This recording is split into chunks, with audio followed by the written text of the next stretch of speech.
ito yung ating chicken. Hindi siya kasing laki. Dahil siya po ay Pilipino. Filipino chicken. Hello mga Inday, mga dodong. Ito na naman si Inday Bibi. So ngayon ay magluluto ako ng aking crunchy chicken fillet. Crunchy chicken fillet. So bago yan, yung chicken natin, kailangan ko siyang lagyan ng ating asin at paminta. Yan, lagyan natin siya ng konting asin. Lagyan pa natin dito. Lagyan natin ulit ng asin. Konting patak ng asin. And then paminta. Paminta powder, lagyan natin yan. At paminta ulit. Para sa kanyang pangpalasa. Lagyan natin ng paminta. Okay, balik na rin natin. Paulit-ulit lang. So, okay ngayon. Natapos na natin timplahan yung ating fillet. Yung ating chicken fillet. So, ang next kong gagawin ay maglalagay na tayo ng ating breadcrumbs. So, kukuha lang ako ng dalawang malalim na lagayan. Ayan. Kasya ba? Kung hindi siya magkasya. Okay, ayan. At dito sa aking kaliwa, and dito sa aking right side, ay nagpapainit na ako ng aking mantika. So, kukuha tayo ng egg. Yan. Kita nyo bang aking egg? Nakita nyo aking chicken. Okay. So, meron ako ditong, ang aking ginamit ay si Gold Life. Maglalagay tayo dito ng marami. At dito rin, maraming breadcrumbs. Dahil gusto natin na crunchy yung ating chicken fillet. So, kailangan dalawang ating lagayan ng breadcrumbs para dalawang beses natin siyang isasawsaw. At ilagay din si egg sa gitna. Okay. Ngayon ay magsisimula na tayo magluluto ng ating crunchy chicken fillet. So, ito yung ating chicken. Hindi siya kasing laki ng Dahil siya po ay Pilipino.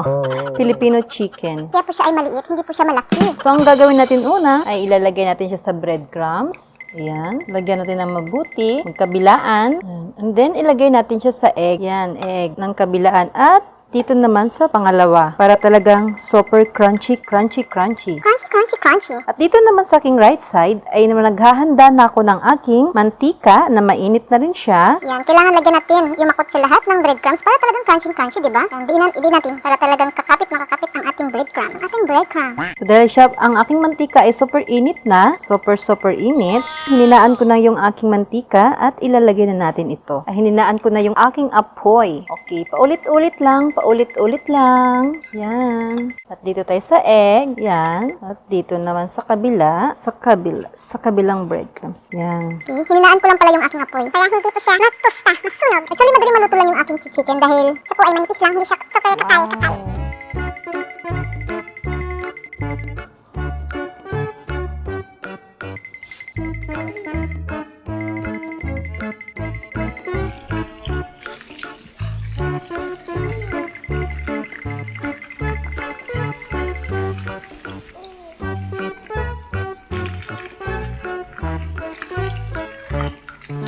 Okay, siya ay luto na po. Nag-golden brown na. Yan. So, pwede natin tanggalin ito. Patuyo natin siya dyan. Wow.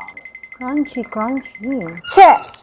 Okay, ngayon ay gagawa naman tayo ng ating sauce ng ating crunchy chicken fillet. Gagawa tayo ng kanyang alaking sauce. Ang ating alaking sauce. Yan, antayin lang natin na mainit yung ating kawali. Okay, dahil mainit na po ang aking kawali, so maglalagay na ako ngayon.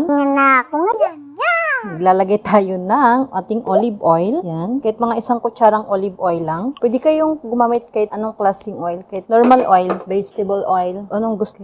Then, ilagay natin ang ating bawang. Meron tayo dito na chop na bawang. Mga 1 kutsarang bawang. Yan. Mas masarap pag maraming bawang. Kaya 1 kutsarang bawang yan na na-chop na natin. Lutuin lang natin saglit si bawang. Okay, meron naman ako ditong onion. Ayan, na-chop ko na rin yung onion natin ng maliliit. Medium size ng onion. 1 pirasong medium size. Antayin lang natin na maluto ang ating si onion. Lutuin lang natin ito. Ayan, mukhang luto na ang ating onion. And then next ko yung aking mushroom. Ayan, meron tayong mushroom yung nasa lata. Yun ang aking binili. At hiniwa ko siya ng maliliit. Yan, yung sakto lang. Yan, ibusin natin yan lahat para mas masarap. Madali lang gawin yung kanyang sauce. Ilagay lang natin sa mahinang apoy, yung ating apoy. Ay, sumasayaw ang ating kawali. Okay, maglagay ako ng 2 kutsarang butter. Tunawin natin yung butter natin. Tunawin lang natin yan. Ayan, malapit na siya matunaw. Okay, ayan, natunaw na yung butter ko. Natunaw na siya. Maglalagay lang tayo ng mga 2 kutsarang harina. Ganito kadami. Oops, naglilipara na siya. Okay, 2 kutsara ng harina. At ayan, lutuin natin yung ating harina. Oops, lutuin natin saglit si harina. Ayan. So, ayan, mukhang naluto na yung harina na natin. Maglalagay lang ako ng aking pinagkuluan ng manok. So, meron tayo ditong chicken broth. Ito yung pinaglagaan ko ng manok kanina. Pero hindi siya tinulang manok ha. Yung manok nilaga ko dito. So, meron ako ditong 1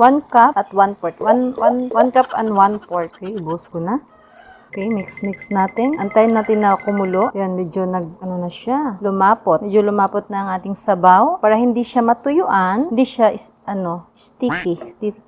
Yes, sticky yun. Yan, para ayan. Sobrang lapot na niya. So, para hindi siya sobrang lapot-lapot, ilalagyan natin siya ng ating fresh milk. Ayan, meron ako ditong fresh milk. So, pwede kayong gumamit kahit anong klaseng fresh milk pa yan. Pwede yan. Nasa sa inyo kung gusto nyong gumamit ng ibap at kahit anong klaseng milk na ibap or fresh milk. So, maglalagay muna ako ng half cup ng fresh milk natin. Half cup lang ilalagay ko muna. Kalahating baso ng ating fresh milk. Maglagay ako konti. So, antayin natin kumulo yung ating sauce. Yan. Haluin lang natin ito. Madali lang, actually, madali lang maluto yung sauce natin ha. Hindi natin siya po kailangang magtagal sa apoy. Okay, so maglagay tayo ng konting asin. Konting-konti lang. Dahil yung mushroom natin ay medyo may lasa na yon. At mayroon pa tayong nilagay na butter. So, konting asin lang. Patak lang ng asin. And then, maglagay tayo ng paminta powder. Meron ako ditong mga 1/4 ng kutsarita na paminta powder ko. So, ibuhos ko na tong 1/4 ng aking kutsarita. Ilagay ko na lahat para mas masarap. Yan, halo-halo. Antayin natin na kumulo. And then, pag nakulo na ang ating sauce, pwede natin tikman at kung okay na ang kanyang lasa, ay pwede na nating patayin ang apoy. Okay, tikman natin yung ating sauce. Pwede po siya ay kumulo na. Tikman natin. Tikman ko muna. Dagdagan natin konti ng asin. Okay, so patayin ko na yung aking apoy para at ilagay na natin siya sa ating crunchy chicken fillet. So, ayan na. Natapos na natin gawin ang ating crunchy chicken fillet with ala king sauce. Thank you for watching my video and don't forget, subscribe to my channel and like and share. Subscribe to my channel and like and share. Langaw man. Okay. Ganda bang langaw? Okay, play na.